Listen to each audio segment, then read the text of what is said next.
Well, as someone said, welcome to Deja Vu. Te Koto Te Whānau o Aotearoa Unitarians. Te Koto Nā Mana Here, No Mai, Hire Mai Ki Tene Whare Karakia, Ate Atua, Tena Koto, Tena Tato Katoa. And you can answer Kia ora even if I can't hear you. Kia ora. Kia ora. Welcome to all from near and far to our virtual sanctuary. During this difficult time, I offer you these opening words. It will be enough by Elizabeth Mount. She tells of Dayenu, a word Jews use to describe what killed Egypt's firstborn, passed over them. Here are our words. In ancient times, they said, Dayenu, will it be enough to stay home? Will it be enough if we are deemed as, I'm sorry, I skipped. It would have been enough to have been spared after the plagues. It would have been enough to have been freed of slavery. It would have been enough to have had food in the desert. Now we question, when will it be enough again?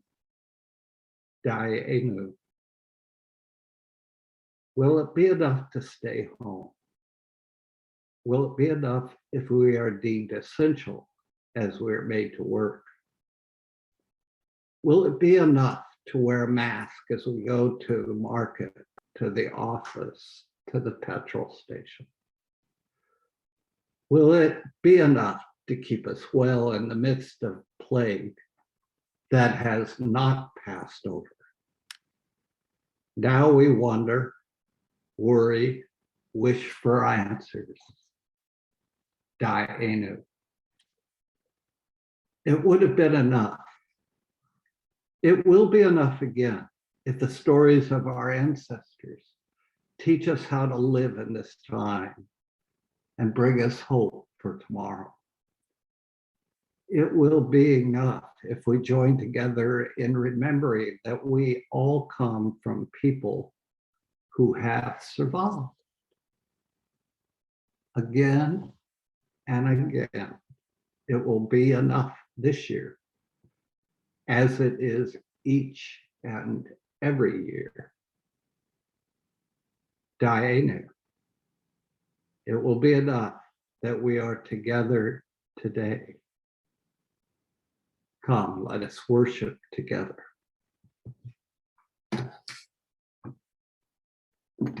My chalice lighting is to words by Alice Naismith.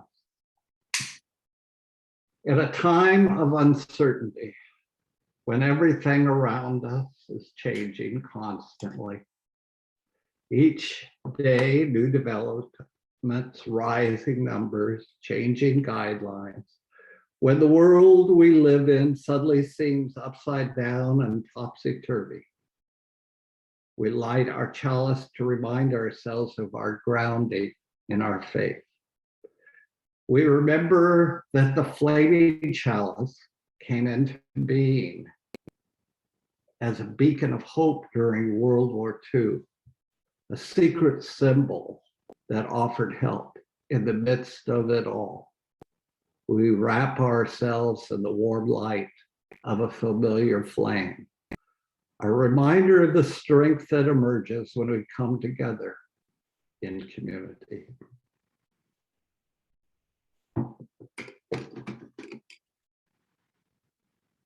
Because I'm determined that we as a congregation will learn this song, I'm sharing with you this morning, We Shall Be Known in the place of Spirit of Life.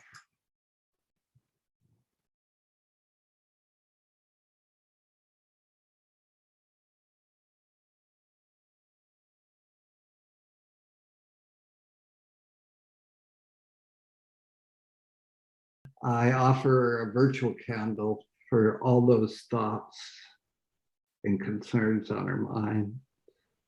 For the many who are living with anxiety as to whether or not their close contacts have infected them. I offer thanks for all of those people who are nurses and doctors and all that work in the hospital to make that go. For those who are in supermarkets, those who drive buses, there's so many people we depend on who have to go out and take the risk. And I am filled with gratitude for them. Okay, moving along. The reading I selected today is entitled Surface Tension. And it's by a woman I've come to appreciate, Tess Baumberger. Of course, there are people behaving badly during this pandemic, using it as an excuse to practice prejudice, to hoard, to blame, using it to divide and weaken us, cashing in on surface tensions for their own terrible benefit. The news daily shows these heavy things. In nature, surface tension gathers molecules together so tightly they form a sort of membrane across which light things can dance. Leaves, insects, the wavering sun. It is why rain falls in discrete drops and babies can blow bubbles. Surface tension makes life possible. It helps draw, its help drops colic along subtle edges of pine needles or leaves, run down to water roots, then helps sap rise to nurture those same gatherers of sun and water. Bitter tannins and chartreuse mosses increase the tension, so larger drops can form, held aloft by their fragile villi until they can be absorbed or used to foster new life. Here's the other picture revealed by this pandemic. People are reaching out in kindness and concern to acquaintances, neighbors, strangers, creating aquifers, revealing watersheds running through the tiny capillaries of human hearts, minds, homes, streets, and neighborhoods. Could the bitter tannins such large drops to form that we can scarcely hold them up until they can be absorbed, until we can use them to foster life? Let us open ourselves wide to gather them so we may send them to the suffering, the grieving, the caregivers, and all the workers who always were essential. Let us send them across all those furious divisions, because there is a deeper, humbler, more beautiful truth. We deeply need one another, especially now. We can pull together across distances to form a surface across which light things can dance and which can nurture life.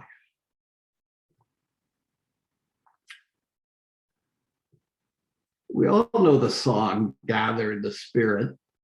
It was written about 30 years ago by Jim Scott. Well, everything has to change, even the words to this. And Pat Wamana has been up to the task. Let me share it with you.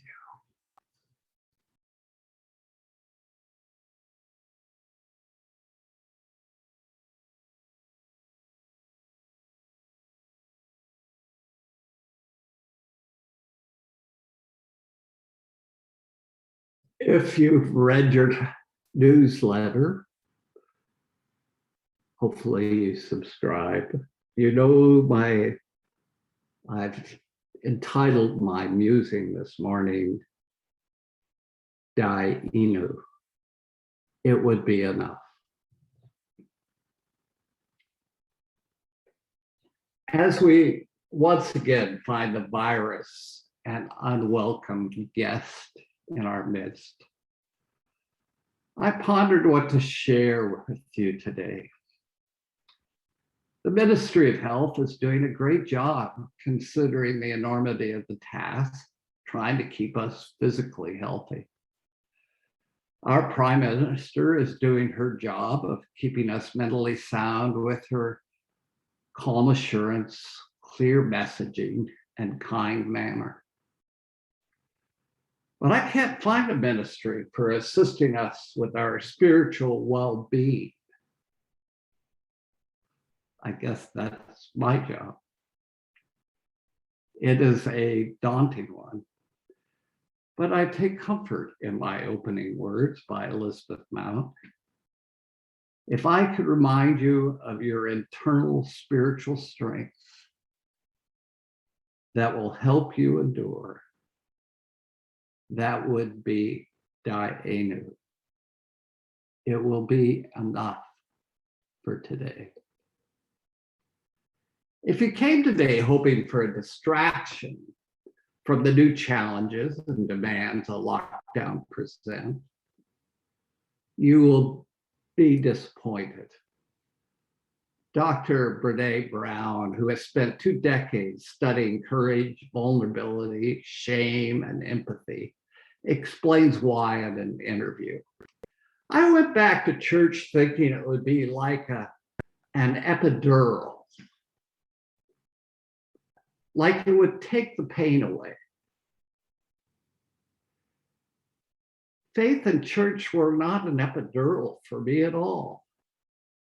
It was like a midwife who stood next to me saying, push, it's supposed to hurt a little bit. With Dr. Brown's words drifting through my mind, I reflected on Dayenu. What would be enough to survive the perfect storm I forecast last week? My first thought was to wonder how people survived our last hard lockdown. Found a lot online. A lot of them used the time for self-discovery. Their discoveries were as diverse as we are. Charmaine was surprised to learn I really don't miss junk food like I thought I would. On the other hand, Aaron gave thanks. My passion for beer and junk food is a real lifesaver. Some discovered that they have time for simple pleasures, and that would be enough. Christian really likes fishing. Roseanne was very intentional about seeing her life differently. I've been doing a small painting every 2 or 3 days, picturing only what I can see in my neighborhood and around my home. My main aim was to bring the familiar into a new light and show the beauty around us if we look for it. Some confronted and survived the fears, like Brian, who had found homeschooling frightening, but got through it. For him, it was enough. For some, to be surprised by joy was Dayenu. Heinrich shared this.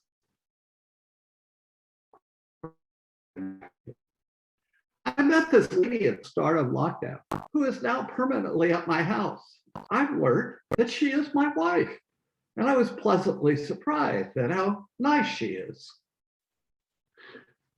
Perhaps a more universal experience to the lockdown is captured by Unitarian feminist Mary Wollstonecraft Shelley, the author of Frankenstein. Nothing is so painful to the human mind as a great and sudden change.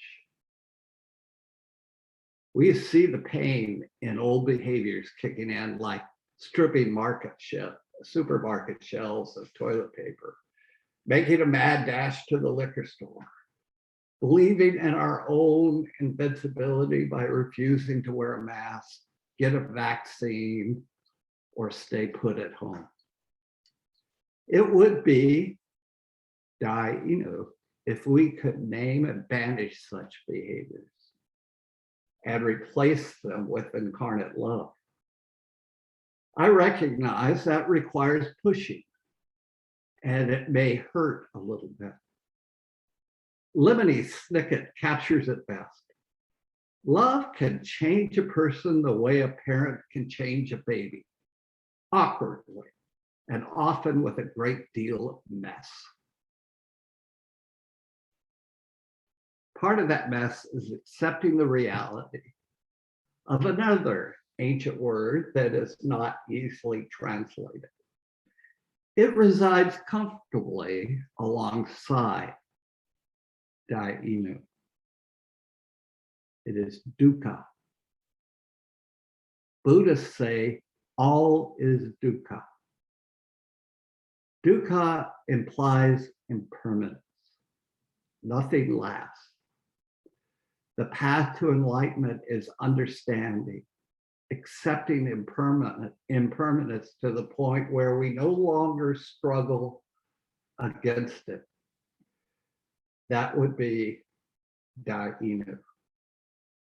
In a changing world, dukkha lets us know that we are alive and being renewed miraculously each second, that the impermanence gives to life its freshness and surprise. It invites the possibility of love. We will not achieve that possibility if we hold on to our delusions. My favorite delusion is the illogical but stubborn belief that only more effort is required for a better life. No real change of heart is needed. Just do what has never worked before, only do it more. Try harder, work harder. This is music to the ears of all of us who try to defy gravity by pulling ourselves up by our bootstraps. Some of us believe that we can earn love and approval. We think that the race belongs to the swift. No matter what Jesus said, we secretly are convinced that the first will be first and the last will be last. A lockdown in our bubble during a life-threatening pandemic quickly puts the lie to this.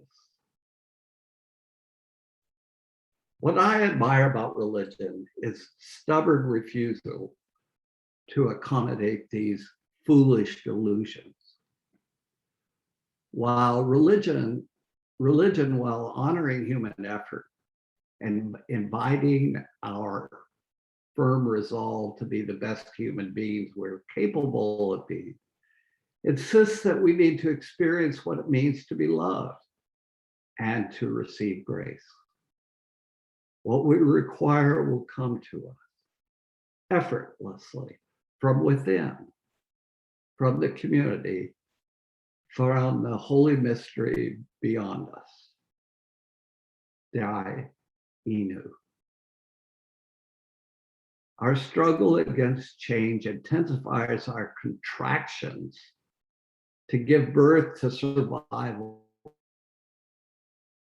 in hard times. The chaos surrounding us wants to consume us, but Faith, our midwife, just calmly says, push through it. In our pain, we are likely to call her some pretty nasty names. We don't want to push through chaos. We want to control. Unitarian minister and author Barbara Merritt shares an internal conversation she had with a scientific article about controlling chaos you might find helpful. My husband, the physics teacher, receives a weekly magazine called Science News. A recent cover story in bold letters riveted my attention, and I snatched it. Controlling chaos. Now, that's a practical theology. My hopes soared. Here in concise scientific prose was the potential solution to my checkbook, my desk, my attic, my basement, my schedule, and possibly the junk drawer in the kitchen. I took notes as I eagerly read the text. It said, just as small disturbances can radically alter a chaotic system's behavior. Have the author's children also been sick? Continued. Tiny adjustments can also stabilize its behavior. Tiny adjustments. Why didn't I think of that? What tiny adjustments? I read further. The success of this strategy for controlling chaos hinges on the fact that the apparent randomness of a chaotic system is really only skin deep. Is the scientific community sure about this? Have you ever seen my desk or the toy room? Beneath this chaotic unpredictability hides an intricate but highly ordered structure. This is not obvious to the casual observer of my life. This is akin to balancing a ball on a saddle. The ball won't roll off the saddle's raised front or back, but continual adjustments are needed to kick it back into position as it begins rolling off the sides. Continual adjustments? Now I'm beginning to think scientifically. What continual adjustments? We don't avoid chaos. We stay in the chaotic region. Yes, I do that. You don't need to have a deep theoretical understanding of what's going on. All you need to know, in effect, is the shape of the saddle. Shape. All I need is to understand the shape is my chaos. What shape? And then eureka. The author writes that the way to keep chaos under control is by a constant stream of nudges. Aha. Now I have scientific proof that my intuitive reaction to chaos works. Nudge it. Don't disturb or organize it. Nudge it. The article has a very upbeat ending. It claims that chaos is not something to be avoided. Due to the flexible and dynamic nature of chaos, chaos may offer a great advantage. To nudge the chaos in our lives is Dayenu. I've attempted to do my job this morning, but if it's not quite Dayenu, if you still hunger, I offer you this recipe by Margaret Weiss. She calls it a recipe for resilience. It has been tweaked over time, so adjust as necessary. Sometimes it yields more serving. Sometimes it's a bit more of this ingredient or that.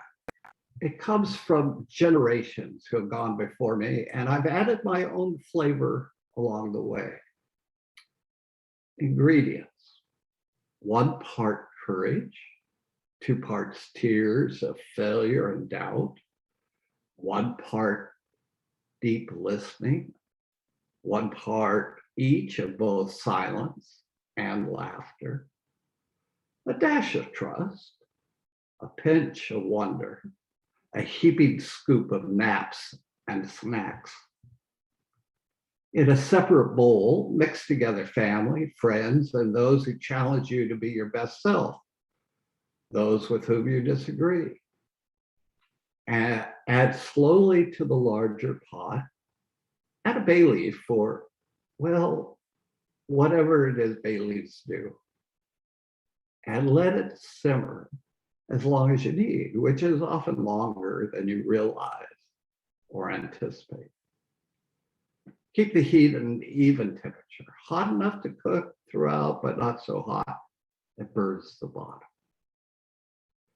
Can be served at room temperature, warm or even cold if necessary. Serve alongside your favorite soft blanket, dog, cat, or other soft item. Make often, share with others. Hold on to the leftovers. You'll need them after a long day that challenges your soul. Dayenu.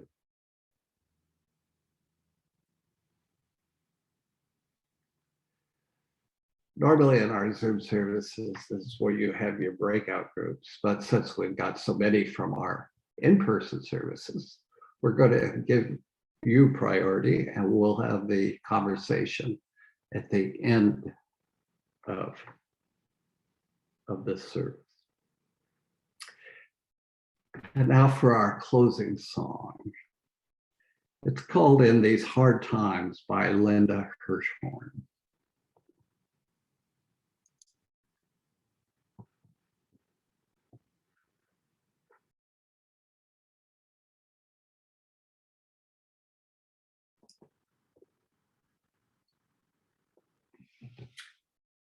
And now if you've lit a candle or a chalice, it's time to extinguish this flame. We extinguish this flame, but not the light of truth, the warmth of community, or the fire of commitment. These we carry in our hearts until we are together again.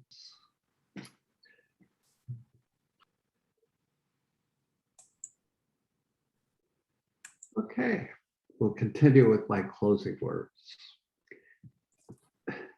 I'm pretty sure I used this the last time we had a lockdown.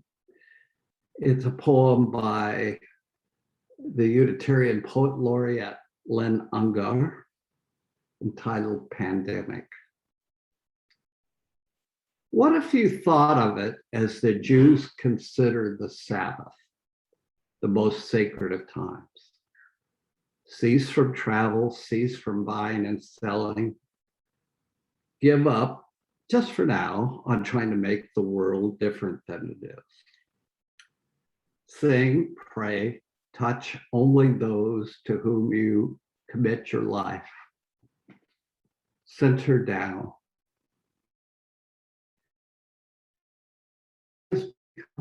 Reach out with your heart. Know that we are connected in ways that are terrifying and beautiful. You can hardly deny it now. Know that our lives are in one another's hands. Surely that has become clear. Do not reach out your hands, reach out your heart, reach out your words, reach out all the tendrils of compassion that move invisibly, where we cannot touch. Promise this world your love, for better or for worse, in sickness and in health, so long as we all shall live. And we don't normally have a post-salute on Zoom, but today we'll have one. And it's a song called So It Goes, which is a reference back to Kurt Vonnegut's Slaughterhouse-Five. It's by Billy Joel. And it sounds like a love song, and it is. It talks about a dangerous kind of love. And when you think about it, all love is dangerous. But we live at a time where we need to live lives of dangerous love. I hope you enjoy it.